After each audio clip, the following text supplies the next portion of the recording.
నీ బ్రతుకు మోసపోతివా నీవు మోసపడతావు అని.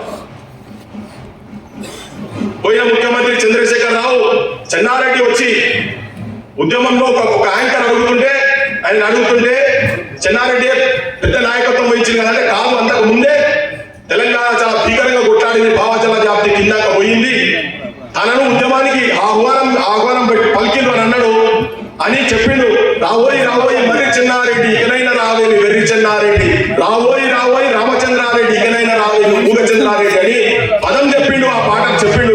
నిన్న రాత్రి దొరికింది అది, మా జాన్ మా వాళ్ళంతా వెంకట చూస్తే దొరికింది అది పెడితే లక్షల మందికి కానీ చెప్పే క్రమంలో ఒక్కసారి కనీసం ఇది ముచ్చటగా రాసిందని మాత్రం చెప్పలేదు. ఆ దుర్మార్గుల నోట్లకి ఆ పదం రాలేదు.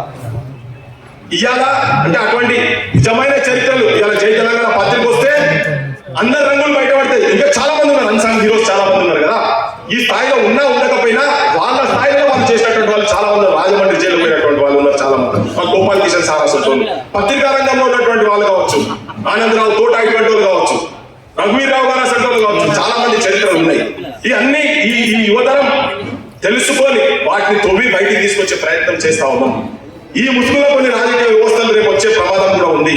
నేను ఒకటే యువకులకు విద్యార్థులకు ఒక్కొక్క మాట ఆలస్యమైనా పర్వాలేదు, మనకు 3 గంటలు లేట్ ఇచ్చింది వీళ్ళు, ఒక్కొక్క మాట 3 గంటలు దాటినాక కూడా మనం మాట్లాడుకుందాం. లైవ్ లో చాలా మంది చూస్తున్నారు, రికార్డ్ అవుతుంది. ఎవరికైనా వీలుగా